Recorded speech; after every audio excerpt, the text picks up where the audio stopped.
My Louisiana Sky, Chapter 3. Monday was laundry day. Granny put red beans in her gumbo pot while I pumped water from the well. On the back porch, I poured the bucket of water into the washing machine, dumped in a cup of laundry soap, and turned it on. Ker-chunk, ker-chunk, ker-chunk. The sound of that machine and the crisp smell of soap powder made my fingers raw thinking about the stacks of clothes I'd be feeding through the wringer. Mama sat in front of the TV, hugging her pillow to her chest. Her foot was tied with a piece of cloth where Granny had taken out the splinter with a needle. "Corinna," called Granny as she chopped onions, "gather up your and Lonnie's clothes." "Oh, Ma, I hate washing. Can I watch TV for a few more minutes? And my foot hurts." "Gal, you don't know what washing clothes is. Remember when I had to wash on that old scrub board?" I was glad I couldn't remember.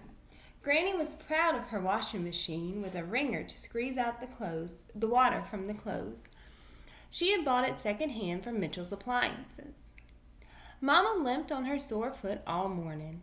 Later, she helped me hang a basket of wet sheets on the clothesline to dry in the sun. I held a corner of the heavy sheet to the line while Mama handed a clothespin to me. Mama giggled as she squeezed open a clothespin. "Don't they look like funny little soldiers doing jumping jacks?"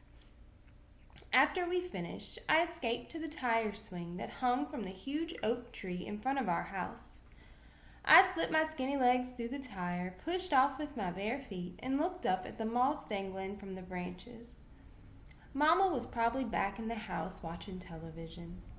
But soon I heard her singing, "Skip, skip, skip to the loo, skip, skip, skip to my loo, skip, skip, skip to my loo, skip to my loo, my darling." I saw her skip in shadow on the white sheets.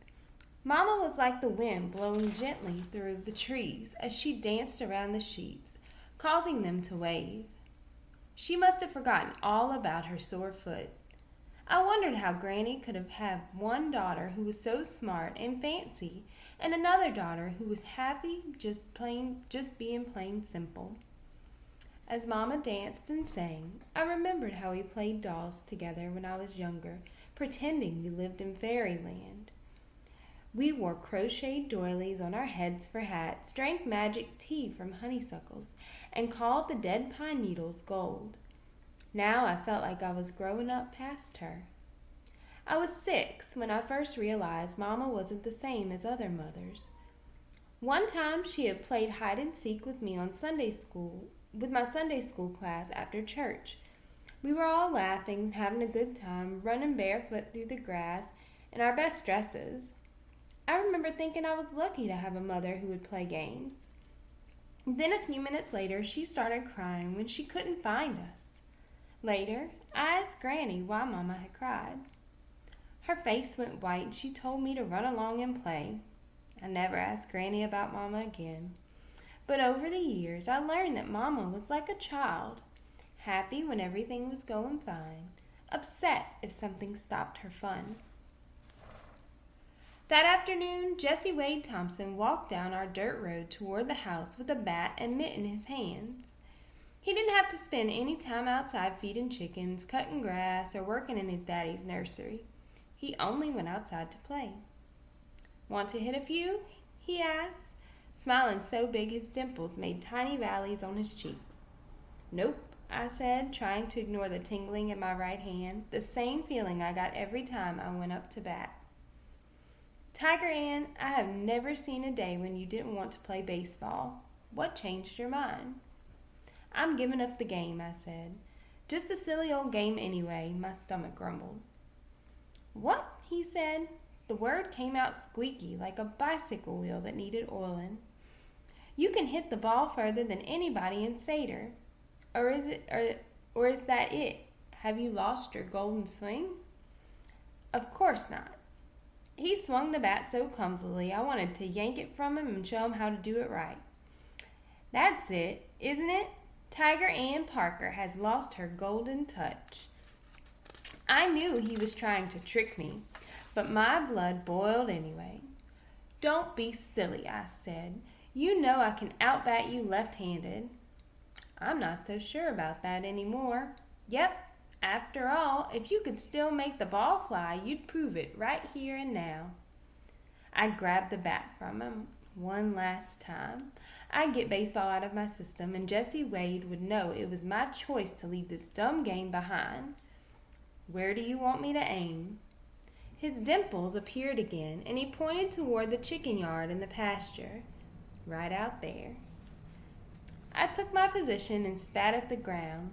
"Left-handed," he ordered. "Suit yourself," I said. Twitching the bat to the other hand, I aimed to the right of the hen house. Jesse Wade took his place in front of me. He spat on the ball and tossed it in the air a few times. "Jesse Wade, hurry up." He looked at me square in the eyes and frowned. Leaning back, he pulled back his arm, then threw the ball. I kept my eye on the ball, slowing the spin down in my mind, seeing each rotation until it came to the place I knew well, the place I called baseball heaven. I knew if I swung the bat right then, it would be all glory for me. Smack! The ball flew up like it was trying to reach the clouds. Glory, glory, baseball heaven. It went over our pasture gate and landed in our chicken yard. I folded my arms across my chest, looking at Jesse Wade with raised eyebrows. He whistled, still staring at the place where the ball had landed. Turning to me, he asked, "Now doesn't that make you want to play?" I swallowed a big lump that had gathered in my throat. Nope.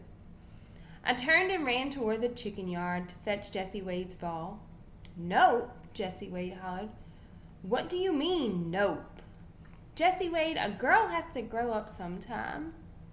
Glancing back over my shoulder, I saw Jesse Wade looking up at me with his face all scrunched up. I opened the gate and scooped up the ball. "Here, catch." He caught the ball with his mitt. Then he stood there, staring, like he was waiting for me to say this was all a big joke.